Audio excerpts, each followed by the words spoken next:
Hey guys, welcome to the first video in the new lodge and in the new studio. Better lighting, better sound, even going to get better here as the week progresses. Going into next week, we've got some really cool things coming, and new camera, new wireless mics, and the quality of the channel here is only getting better, and it's all directly connected to you guys here, the viewers and the subscribers here on the channel, and also through the social media platforms. Guys, I want to send a huge thanks out to you guys for the support, the connection that we've made with each other through over the last couple of years here, if you will. And the business is growing, and the connection is even growing even stronger with you guys. So huge thanks to everybody out there. Like I said, guys, welcome to the new lodge. We've got some really cool things coming. We're going to do a reveal here for you. Going through the lodge.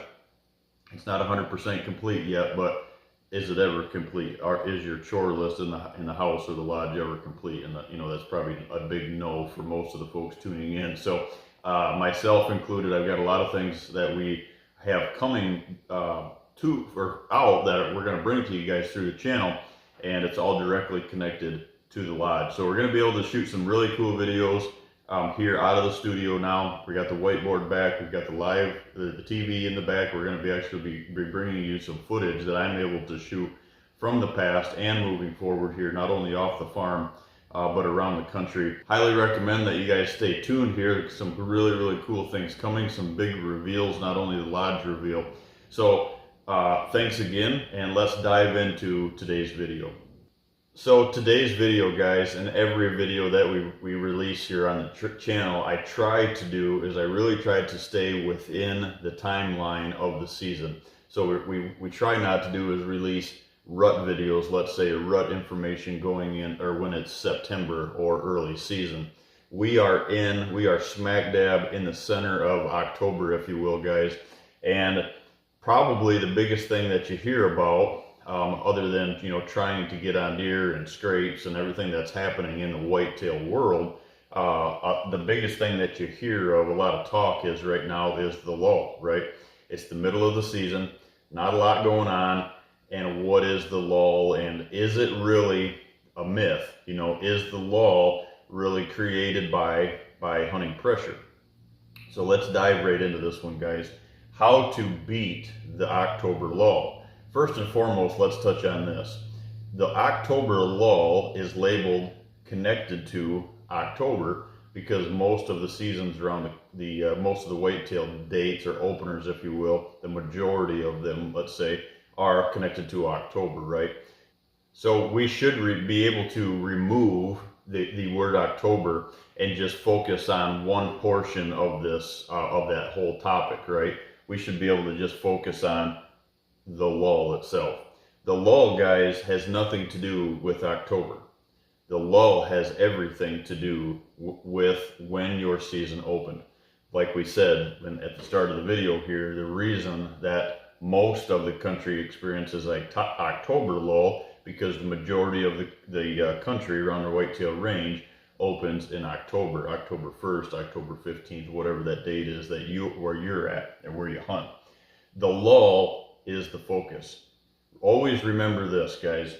No matter what you hear around the country, because of some topics we're going to touch on here, the lull is just that. If you look up the definition of a lull, it's a change. It's a stagnant period between the start and the ending. It's a lull. It's a midway point where not a lot is happening. That's the definition of the lull, right? So we take that into our world here in the hunting world, and what you'll find is this, guys. The lull always happens 2 weeks, about 14 days after your season opener. So remember this, take the word October out of the lull and focus on where you're at around the country. It has nothing to do with the date. It has everything to do, or the month. It has everything to do with when your season opened. So it is directly connected to pressure. That's what creates a lull. That change, the only thing that makes that change happen is our pressure. So let's dive right into this one, guys. Number one topic that we're going to touch on today connected to the lull is the acorn myth. You will find that terminology. that all the deer have all moved now off from the food plots. We're not seeing deer. They're in, they're in the timber, they're eating acorns. Well, that is the truth. The deer have moved out of huntable hours and are frequenting those oaks or oak ridges, oak flats on the way to a green food source. They're hanging up though, guys. They're not seeking. So one thing to remember, one thing to learn from the number one topic here that we're talking about, when the deer go to the oaks, they are not going there willingly. It's a forced issue. They're going there because they're seeking more of those acorns. They're in the timber longer than they are out in the visible food plots because of the reason that pressure has taken them off the green food sources, off your food plot, off from ag, and moved them back into the timber. So they're hanging out more there. I guess you could label that as a stage, right? They're staging more in there before they're going out into the food plot. So something to remember. Why do folks see this so much? Why do folks relate the oaks to that as much? The reason for that is because they're sitting on the food plot. How would you know that the deer aren't frequenting your food plots as much if you're not sitting on them? It's not that they're eating more oaks than they're eating food plots. They're just not eating your food plots now until after dark. All related to pressure. So here's some numbers, guys. Like I said before, we're numbers folks, right? Deer feed 5 times in a 24-hour period every day, unless huge weather fronts come in that keep them bedded, but they will still feed 5 times in a 24-hour period, 3 of which are internal of the bedding areas, right? So they want, their natural way of life is to eat the browse, eat that wood, that hardwood mast, and move on to greener pastures, if you will, right? Go on to the food plots. They don't want, their system can't take a complete diet of hardwood mast, of acorns. It's just not how they perform. They cannot digest that hard mast as a solid diet. They have to have that green. So it's not that they don't want it. It's just that we are pressuring them off the food sources, so they're staying in the timber longer, guys. It has nothing to do with the mast crop of the acorns. It has nothing to do with, there's more acorns than there is food plots. It's all connected to each other, but it's all connected through pressure. More pressure that you put on your food sources, the more you will experience the October lull, and the more that you will hear that the acorns must be stealing all of our deer right now. It's a huge myth, guys. So number 2 ties right into that. How are we gaining the information that the deer are now in the timber, right? We're camera jumping. So what we're doing is we're camera, it should say camera and stand. So we're camera jumping. We're taking the cameras, we're going into the timber. So what we're doing is we're chasing, right? We're chasing the movement. I don't set up my farms that way. I don't teach that movement, guys. I don't teach that strategy. And the reason for that is, if you follow along with the process here now that we're picking away at, you have a green food source, we bumped them off. They're in the acorns more because they're just there longer outside of huntable hours because we forced them. Now we go into the acorns trying to hunt them on those flats, and we are again on a food source. We're in the food source. So what that does, it backs them up even further. Now they're staying in their bedding areas longer, or worst case scenario, they're on your neighbors where they're not being pressured, right? So don't chase that. So how do we do that? So I'm telling you, no, don't hunt the food plots. I'm telling you, don't hunt the oaks. How can you be successful if you're not hunting that, guys? On a private piece of property, that stand assemblage needs to be set up for that movement from the bedding to the feed. So them oaks you're dropping a few acorns in those bedding areas. It's got the hardwood regeneration in there. It's got hinge cuts or wherever, that hardwood regeneration needs more daylight in that area.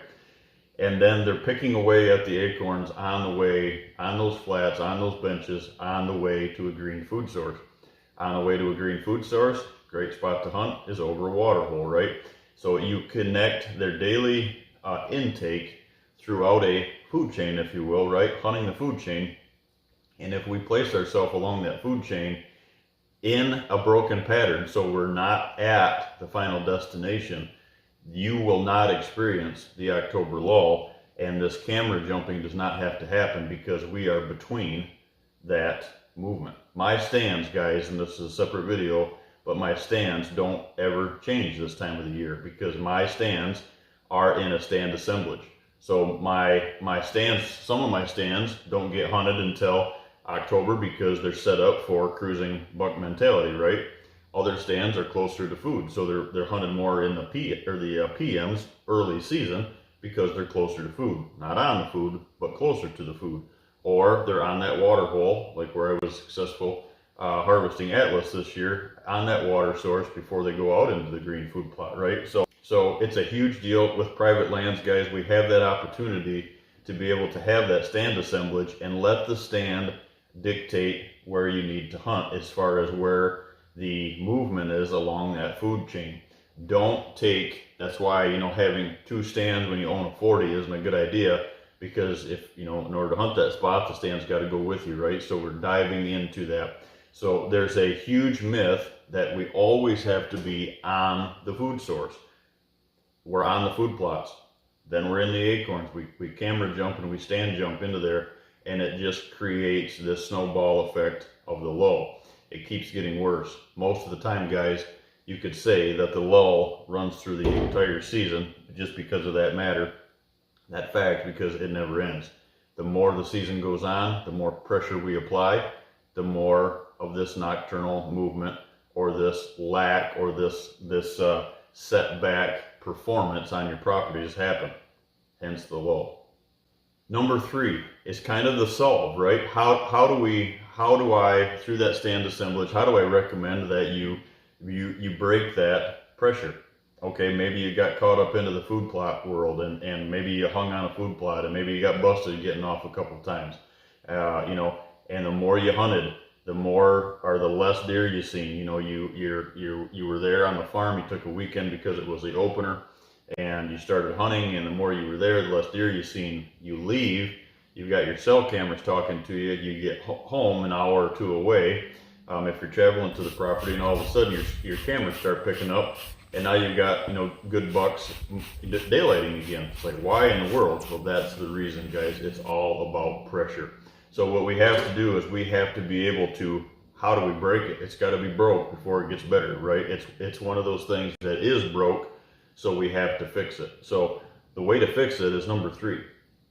Early season, mid-October, or even if let's say you're a September opener like you are here, guys, I don't focus any of my AM hunts until the pre-rut. So to say, as a whole, we don't hunt until October, the end of October, wouldn't cover everybody. The best way to explain it to you is don't focus any of your AM hunting strategies until the pre-rut. So let's use the end of October, the Halloween time period, which covers a lot of the country, not all the country, but a lot of the country. My favorite date is October 27th, right? Separate video we're going to touch on here going into the pre-rut. But that's when that mentality needs to change from PM to AM. But until then, focus on PM only hunts, guys. What that'll do, it sounds very simple, but if you do that, you may be, like I say, guys, you may be the only one doing this and hunting and treating your property or your area this way as a whole. You might be the only property doing that in a 20-mile radius, 50-mile radius. Sounds extremely crazy, but it's the truth. It's the God's honest truth, guys. I get to travel the country seeing all this, witnessing this, and that is the truth. Take this into consideration when you are dealing with the October lull. What is the October lull? Learn the strategy of the October lull and take my advice about what the October lull or the lull in general really is. And like I said, the number 3 thing here, guys, how to cure it. Take yourself out of the spectrum. Don't overpressure that. Those deer, a lot of this time, guys, right now are already back in their bedding area, but here within a week or 2 weeks around the entire country, things start to change, and you have a vast amount of good, highly successful AM and PM hunts coming here very quickly, and you don't want your farm and or yourself to be burnt out before the good of the season even gets there. Not that PM hunts, not that early season hunts can't be successful, because obviously I'm one of those. I was finished, September 25th this year, because it was a third sit going into the season, into that spot. So 22 days into the season, it was my third sit. Every time I sat, I seen that my target buck in the third sit, I was able to, harvest him. So it's not about volume, guys. The more volume you add on your property, the more times you're in there, you're actually making the situation worse, and you're putting yourself in that definition of the lull. Thanks, guys.